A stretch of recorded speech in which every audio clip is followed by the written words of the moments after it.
اللهم صل على سيدنا محمد يا رب صل وسلم دائما ابدا على حبيبي. کہ چلو ہے اللہ تو کیا کریں بھائی اللہ ہے نا تو ٹھیک ہے بھائی. بہت خوشی ہوئی ہمیں یہ سن کے کہ ہم کسی کو مانتے ہیں, اس کا نام کیا ہے؟ اللہ ہے. نہیں بھائی مسئلہ بھی حل نہیں ہوا. یہ اس کی مثال سے بات سمجھاتا ہوں پھر سمجھ میں. مثال میں گھریلو مثالیں دوں نا جو جس میں ہم سب بھگت رہے ہوتے ہیں, وہ والی مثال زیادہ سمجھ میں آتی ہے. دیکھو آپ گیس بجلی کا بل دیتے ہوں گے, جتنے بھی شادی شدہ مظلوم لوگ یہاں بیٹھے ہوئے ہیں, گیس بجلی کا بل, بچوں کے اسکول کی فیسیں, سارے خرچے آپ اٹھا رہے ہیں.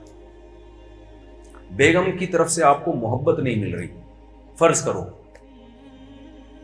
میں ان بیگموں کی بات کر رہا ہوں جو یہاں بیان میں موجود نہیں ہے, تو بیان سننے بھی ملے گا. آپ کہتے ہو بھائی بیگم آج میرا سر بہت درد کر رہا ہے, تھوڑی سی چائے بنا دو. بیگم تمہیں پر ٹائم نہیں. آپ کہتے ہو میں تمہارا شوہر نہیں ہوں, ہاں آپ میرے شوہر ہیں لیکن میرے پاس ٹائم نہیں. بیگم آج تم اپنی ماں کے گھر نہ جاؤ, آج میں تنہائی محسوس کر رہا ہوں, آج گھر میں ہی رہو. نہیں میں تو آج جاؤں گی اپنی میکے جاؤں گی, آج میرا موڈ ہے کہ میں اپنی ماں سے ملوں. بیگم میں تمہارا شوہر نہیں ہوں, جی آپ میرے شوہر ہیں. آپ جو کام کہہ رہے ہیں وہ نہیں مان رہے, لیکن کہتی میں آپ کو اپنا شوہر مانتی ہوں. ایک دن آپ غصے میں آ کے بولیں گے مت کہو کہ میں تمہارا شوہر ہوں, خدا کے لیے یہ جملہ نہیں بولو, اس کے علاوہ کچھ بھی بول دو. آپ بولو گے نا ایک دن غصے میں آ کے یار جب تم میرے کسی کام کی نہیں ہے تو خام میں شو مارنے کے لیے یہ کیوں بولتی ہے کہ آپ میرے شوہر ہیں. ایک دن ہوتی ہے نا لڑائیوں میں, یہی بعض دفعہ الٹا بھی معاملہ ہو جاتا ہے. جب آپ بیگم کی کوئی ذمہ داری پوری نہیں کر رہے اور آئی لو یو کہتے ہیں, بیگم غصے میں آ کے کہتی ہے کہ یہ ڈائلاگ کہیں اور جا کے بولا کر بھائی, تو بہت الو بنا رہا ہے. ہوتا ہے نا کہ بھائی مت کہو مجھے میں تمہاری بیوی ہوں, گھروں میں چل رہا ہوتا ہے. باپ کہہ رہا ہوتا ہے مت کہہ یار تو میں تیرا باپ ہوں, مانتا تو ایک بھی نہیں ہے. جب سے ہی ہمارا جو سوسائٹی لبرلزم کی طرف جا رہی ہے نا, مذہب ختم ہو رہا ہے, تو مجھے جو گھروں کے واقعات سامنے آتے ہیں نا, بیٹا باپ لگتا ہے اور باپ کیا لگ رہا ہوتا ہے, بیٹا. جو حرکتیں آج کل ہماری ینگ جنریشن کی چل رہی ہیں.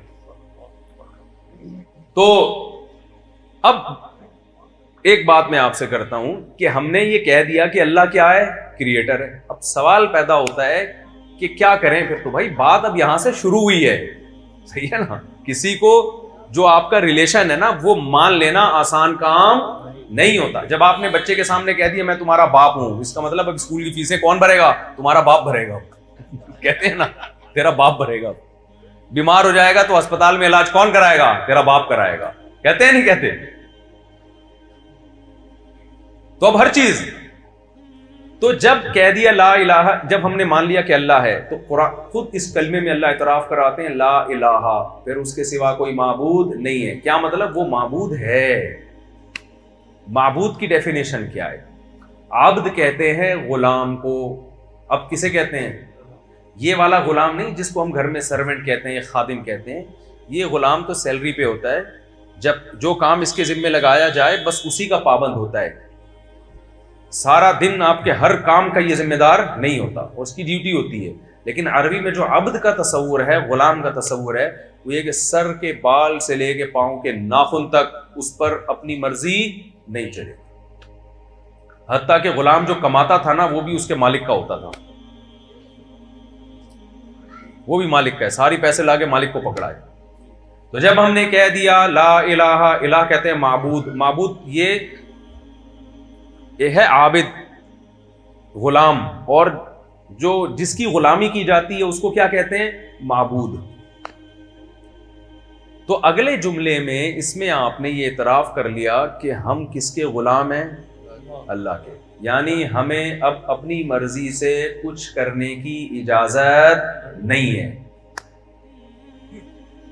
اب کس کی چلے گی؟ اللہ کی چلے گی. وہ جو کہے گا وہی ہوگا. اس نے کہہ دیا سود حرام ہے. اچھا یہ اللہ کے کرم ہے کہ اللہ نے اپنا جو انٹروڈکشن کروایا نا, جو اللہ کو سب سے زیادہ نام پسند ہے وہ ہے رحمان. آقا بہت سارے قسم کے ہوتے ہیں, ظالم بھی ہوتے ہیں, بالکل ہی نچوڑ کے رکھ دیتے ہیں غلاموں کو. تو تو اللہ نے کہا کہ تم سر کے بال سے لے کے پاؤں کے ناخن تک میرے غلام ہو، مگر میں سلوک تمہارے ساتھ غلاموں والا نہیں کروں گا. سلوک ایسا کروں گا جیسے ایک ریاست ہوتی ہے، کچھ مینجمنٹ کے لیے کچھ قوانین وہ دے دیتی ہے، لیکن اس میں تمہارا خیال زیادہ رکھتی ہے. تو میرے احکام ایسے ہوں گے جس میں تمہارا فائدہ ہے. ایسا نہیں کرنا کہ صبح سے لے کے رات تک تمہاری کوئی خواہش ہی پوری نہ ہو. نہ نہ نہ، تم کھا بھی سکتے ہو، پی بھی سکتے ہو، شادی بیاہ بھی کر سکتے ہو، اولاد بھی پیدا کر سکتے ہو، جاب بھی کر سکتے ہو، ٹریولنگ بھی کر سکتے ہو. کلو من الطیبات، کھانے میں ایک شرط ہے، گند نہ کھانا. کیا کھانا؟ پاکیزہ چیزیں. چائنا والوں کے سامنے کتا آ جائے، بیل دیں گے کتے کو. حقیقت ہے، پتہ ہی نہیں چل رہا ہوتا ان میں کتا ہے کون. کیا خیال ہے؟ کتا بھی تھوڑا تہذیب سے کھاتا ہے. وہ کیا کرتے ہیں؟ کتے کو، زندہ کتے کو جلتی بھی کڑھائی میں ڈال کے پکاتے ہیں. یہ تو کتا پن ہو گیا کہ نہیں ہو گیا؟ ایسے حرکتیں تو کتا بھی نہیں کرتا. انسان کی رحم کرو یار جانور کے اوپر. اب زندہ کتا ڈال رہے ہو یار اس کے اندر پکانے کے لیے. سور کھایا جا رہا ہے اور شرابیں پی جا رہی ہیں. تو اللہ میاں نے کہا میں نے انسان کو اشرف المخلوقات بنایا، یہ میرا غلام ہے، اس کو مجھ سے پوچھ کے کھانا ہے کہ کیا حلال ہے اور کیا حرام. دیکھو غیر مسلم کے ہاں حلال حرام کا کانسیپٹ نہیں ہے، ان کے ہاں لیگل ہے یا انلیگل ہے، بس اس سے زیادہ نہیں.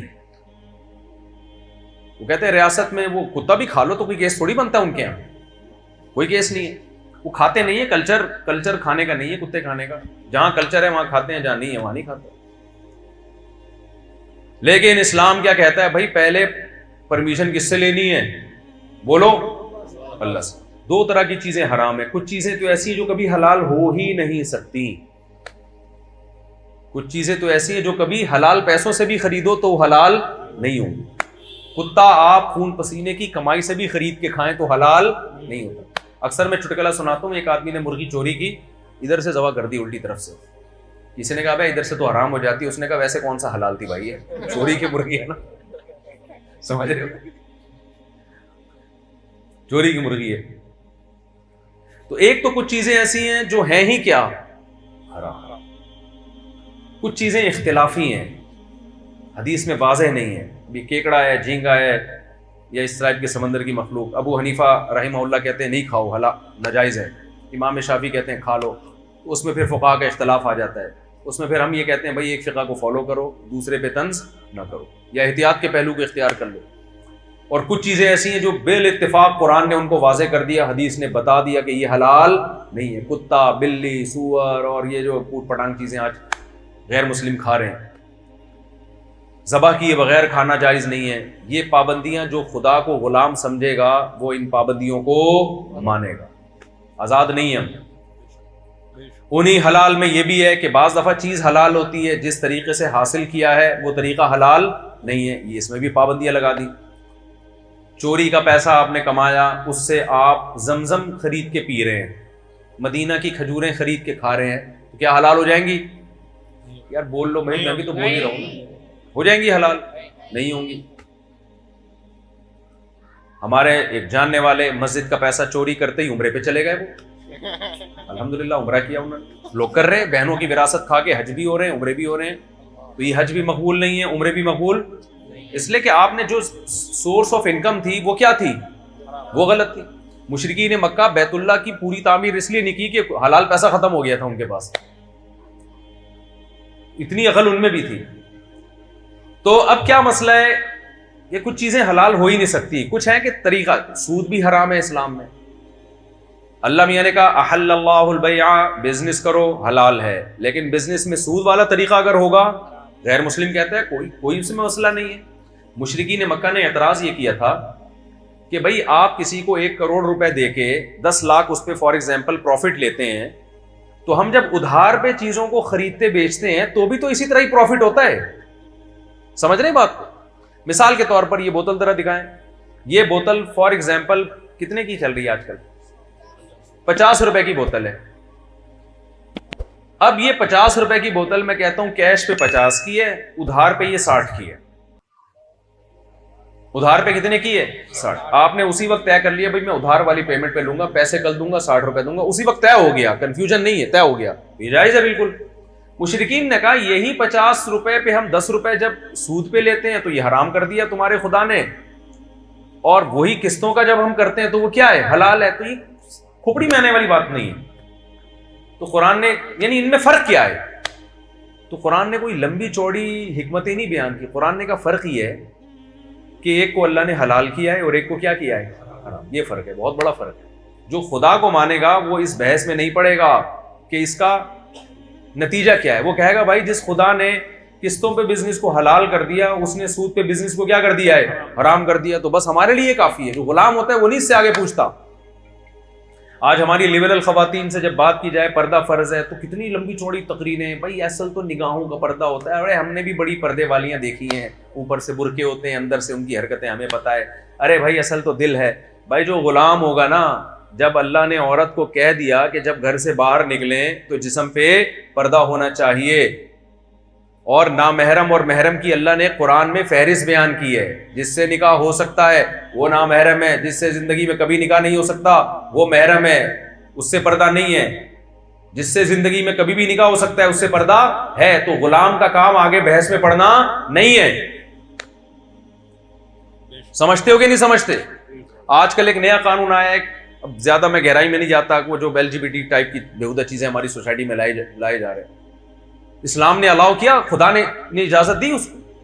بھائی فیلنگ, مجھے یہ والی فیلنگ ہے تو وہ والی فیلنگ ہے. اللہ میاں نے آپ کو اگر غفار پیدا کیا ہے تو آپ ساری زندگی غفار ہی رہیں گے. جمیلہ بننے کی کوشش نہ کریں. آپ آج آ رہے ہیں فیس بک پہ, پہلے ان کا نام وسیم تھا, آج کل پہلے محمود نام تھا, محمودہ رکھ لیا انہوں نے نام.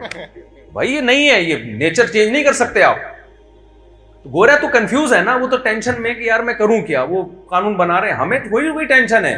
تو خدا کے غلام ہے, اس نے ہمارے لیے اخلاقیات کا دائرہ کھینچ دیا کہ اس سے آگے جانے کی اجازت نہیں آپ کو. میں جلدی سے بات کو سمیٹ کے ختم کرتا ہوں. تو ہم نے جب مان لیا نا کہ معبود ہے تو اس کا مطلب ہمارا خدا سے رشتہ ہے. اب ہمیں اس سے پوچھنا پڑے گا. تو الف لام میم میں اللہ نے کلمے کو ثابت کر کے نا پھر پورے حکام دیے ہیں کہ یہ بھی کرنا ہے, یہ نہیں کرنا, یہ کرنا ہے, یہ نہیں کرنا, یہ کرنا ہے, یہ نہیں کرنا. پوری تفصیل ہے جو آپ علماء سے سنتے رہتے ہیں. اللہ تشرکوا باللہ شیئا, اللہ کے ساتھ شریک نہ کرو. وبالوالدین احسانا, ماں باپ کو اولڈ ہاؤس میں جمع نہ کراؤ. گورے کے پاس قرآن نہیں ہے, اس نے ماں باپ کا حل کیا رکھا ہے یار, بوڑھے ہو گئے, ٹینشن ہے, گورنمنٹ نے ادارے بنائے ہوئے, وہاں رکھو, اچھا لائف کو ان کو انجوائے کرنے دو اور یہ ہمیں بھی لائف کو انجوائے کرنے دیں. قرآن نے کیا کہا, جس کو بوڑھے والدین ملے, حدیث میں آتا ہے, حدیث بھی قرآن ہی کی تشریح ہے, جس کو بوڑھے والدین ملے اس نے ان کی خدمت کر کے اپنے اوپر جنت کو واجب نہ کر لیا, اس پر اللہ کی لعنت, کہ اتنا بہترین جنت کا آپشن اس نے ضائع کر دیا. یہاں ڈیفنس ہے, یہاں کتے پالنے کا بڑا رواج آ رہا ہے.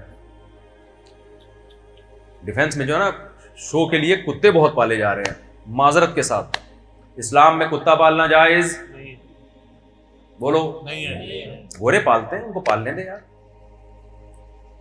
صرف حفاظت کے لیے رکھ سکتے ہو آپ اگر ضرورت ہے حفاظت کی, یا شکار کے لیے رکھ سکتے ہیں آپ, شو کے لیے, دل بہلانے کے لیے نہیں لگ سکتے. انگریزوں میں جو کتے پالنے کا رواج آیا نا, جب ان کے فیملی سسٹم تباہ ہوا ہے, بچے مارکیٹ سے کیا ہو گئے شارٹ, دل بہلانے کے لیے جانور رکھنے پڑے ان کو. تو یہ ڈیفنس والوں سے میری ایک گزارش ہے کہ کتے دیکھو, جب اللہ نے ایک حکم دے دیا تو چھوڑ دو یار. لوگ کہتے ہیں وفادار ہے, تو وفاداری سے فائدہ اٹھانے کی اجازت دی ہے, شکار کرو نا اس سے, حفاظت کے لیے ضرورت ہے تو رکھو. وفاداری ہے تو جانور نا. دیکھو جانور میں اچھی کوالٹی اس کی اپنی سوچ سے نہیں ہوتی, اسی وجہ سے اس کو ثواب نہیں ملتا. اس میں وفاداری کے سافٹ ویئر انسٹال ہوئے ہوئے ہیں, وہ بے وفا بن ہی نہیں سکتا. یہ خوبی نہیں ہے کتے کی کہ آپ اس سے محبت کرنا شروع کر دو. انسان وفادار بنے پھر محبت کرو, کیونکہ وہ بے وفا بھی بن سکتا ہے اور وفادار بھی, اپنے اختیار سے وفا کر رہا ہے, اس سے محبت ہوگی اولاد میں جو آپ کی اولاد وفا کرتی ہے. کتا تو اس میں تو سافٹ ویئر ایسے انسٹال ہو گئے ہیں, وہ بے وفائی کر ہی نہیں سکتا, تبھی اس کو نہ ثواب ملتا ہے. اور کچھ جانوروں میں بے وفائی کے سافٹ ویئر انسٹال ہو گئے ہیں, وہ بے وفائی رہیں گے تو ان کو بے وفائی پہ ہم برا نہیں کہہ سکتے, وہ ہے ہی ایسے, بھائی اللہ نے ان کو ایسا بنا دیا. تو جانور ہے, فیملی ممبر بنانے کی اجازت نہیں ہے, جانور ہے, آپ حفاظت کے لیے رکھیں, کام لیں اس سے. نبی نے فرمایا جس نے کتا پالا روزانہ اس کی نیکیوں میں سے ایک قیراط کم ہوتا رہے گا، نیکیاں ضائع ہوتی رہیں گی. شکار کے لیے جیسے پیرٹس پالے ہوئے ہیں، پرندے پالے ہوئے ہیں، ان کی حفاظت کے لیے رکھنا ہے، یا کوئی سیکیورٹی کا مسئلہ ہے، پھر کتے سونگ کے بتا دیتے ہیں کہ سسرال والے آ رہے ہیں کہ یا دوسرے لوگ آ رہے ہیں، پہلے سے کتوں کو پتا ہوتا ہے، ٹھیک ہے نا. تو سالے والوں کو ڈرانے کے لیے رکھے ہوئے ہیں، وہ ایک الگ بات. تو جلدی جلدی میں اپنی بات کو سمیٹ کے ختم کرتا ہوں. تو ہم مانتے ہیں کہ وہ ہمارا معبود ہے، یعنی ہم نے اس کی غلامی کرنی ہے، لیکن اس نے بتا دیا کہ میں تم پر اتنے مشکل احکام نہیں ڈالوں گا کہ تم اس کو برداشت نہ کر سکو. میں یہ کروں گا کہ بری چیزوں کو ناجائز کر دوں گا، اچھی چیزوں کو لیگل کر دوں گا، جائز کر دوں گا. زنا حرام کر دیا، نکاح کو اس نے کیا کر دیا؟ صرف حلال نہیں کیا، پیغمبروں کی سنت بنا دیا اس نے. اب آپ نکاح کی طرف نہ جاؤ اور زنا کی طرف جاؤ تو اس کو غصہ آئے گا کہ نہیں آئے گا؟ پھر وہ جہنم کی آگ میں ڈالے گا. پھر یہ اشکال کہ اللہ کا ظرف اتنا چھوٹا کیوں ہے، وہ جہنم میں کیوں ڈال رہا ہے؟ اللہ کہتا ہے جب میں نے تیرے لیے پوری کائنات بنا دی، مسجود ملائکہ بنایا اور اتنا کچھ رزق تجھے دیا، اشرف المخلوق بنایا، اور پھر تیرے لیے حلال کے دروازے بھی کھول دیے کہ بھائی نکاح کر تو. اب کتنی کر یہ میں نہیں بتا سکتا، لیکن اللہ نے اجازت دے دی، تو پھر تو حرام کی طرف کیوں جا رہا ہے؟ حق بنتا ہے کہ نہیں بنتا اللہ کا؟ پھر وہ سزا دے گا. اس نے کہہ دیا کہ دنیا کے ہر مذہب میں عبادت ہوتی ہے، کوئی پتھروں کے سامنے جا کے جھک رہا ہے، کوئی کہاں آگ کی پوجا کر رہا ہے. اللہ نے کہا تم نے کس کی عبادت کرنی ہے؟ خدا کی. اس کا طریقہ بتا دیا، 5 ٹائم نماز ہوگی. اس جیسی عبادت خدا کی قسم دنیا میں کسی مذہب کے پاس نہیں ہے. یہ خود اس کی علامت ہے کہ یہ محمد صلی اللہ علیہ وسلم نے بنائی نہیں ہے عبادت، یہ کوئی اور ذات ہے جو سکھا رہی ہے. دنیا میں کوئی مذہب ایسا ہے جو آپ کو کہتا ہے کہ باقاعدہ وضو کرو، دانتوں کو صاف کرو، ناک کو صاف کرو، چہرے کو دھو، ہاتھ کو دھو، اس کے بعد خدا کے سامنے آ کے کھڑے ہو جاؤ؟ آپ ہے کوئی ایسا مذہب دنیا میں؟ پھر اس طرح سے اس کی حمد و ثنا کرو، پھر رکوع کرو، پھر سجدہ کرو، کہیں بھی نہیں ہے. پھر اس نے کہہ دیا کہ اس عبادت میں کیا ہے؟ پورے سال میں 1 مہینہ میرے لیے کھانا پینا چھوڑنا ہے، زندگی میں 1 دفعہ میرے گھر کی زیارت کرنی ہے، اور اسی کی عبادت میں ہے کہ جو بڑھنے والا مال ہے اس میں سے 2.5% سال میں 1 دفعہ کس کو میرا ٹیکس ہے جو کس کو دینا ہے؟ غریبوں میں بانٹ دینا. کوئی بتاؤ کوئی غلط حکم اس میں نظر آ رہا ہے؟ کتنا تھوڑا سا رکھ دیا 2.5% یار، وہ بھی سال میں. اس سے زیادہ گورنمنٹ ہم سے نچوڑ لیتی ہے پورا، اور ریٹرن میں دیتی کچھ نہیں ہے. یہ گٹر دیے ہیں جو ڈھکن لیس گٹر ہیں، دیکھ لو نا، ڈھکن لیس گٹر. ہم کس کے غلام ہیں بھائی؟ اللہ کے غلام. اچھا، لوگ اکثر یہ سوال کرتے ہیں یار ہم اس میں لگے رہیں گے تو ہم تو ترقی سے پیچھے رہ جائیں گے. گورا ان سب باتوں سے آزاد ہو کے خلاؤں میں سفر کر رہا ہے، اور ہم ابھی تک اسی میں یہ زنا ہے، یہ نہ کرو، ماں باپ کو اولڈ ہاؤس میں جمع نہیں، ان کے قدموں میں جنت تلاش کرو، شراب نہ پیو، سود نہ کھاؤ، 5 ٹائم نماز پڑھو، کتے نہیں پالو. ابے ان چکروں میں کیا رکھا ہے؟ گورا کہاں سے کہاں پہنچ گیا. تو خوب اچھی طرح یہ سمجھ لیں کہ گورا شراب پی کے یہاں سے وہاں نہیں پہنچا ہے، ابا کو اولڈ ہاؤس میں جمع کرانے سے نہیں پہنچا. وہ جس کام سے پہنچا ہے اس کام سے اللہ تھوڑی روک رہا ہے آپ کو.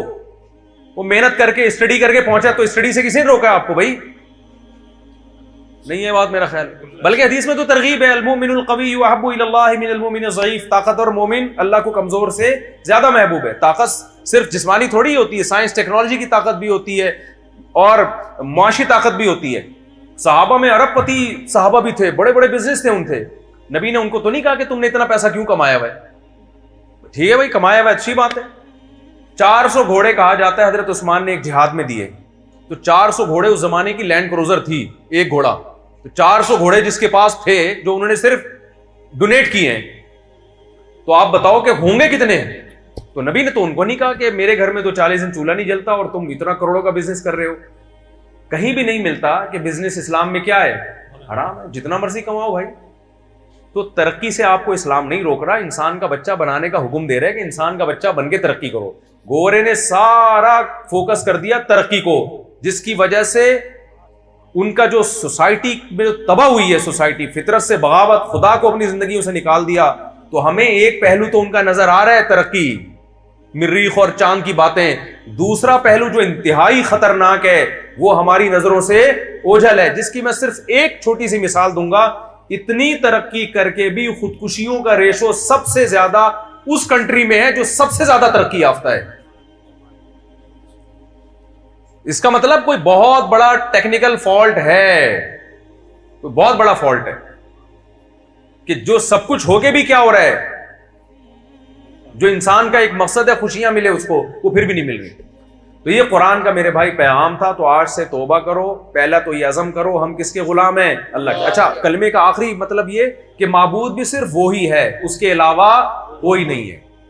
وہی ہے, معبود تو ہے لیکن ہے بھی صرف وہی, اس کے علاوہ ہم کسی کو نہیں مانتے معبود ہونے میں. تو یہ 4 پیغام اس کلمے میں اللہ نے ہمیں دیے ہیں. تو اپنی زندگیاں اس پیغام کے مطابق لانے کی کوشش کریں.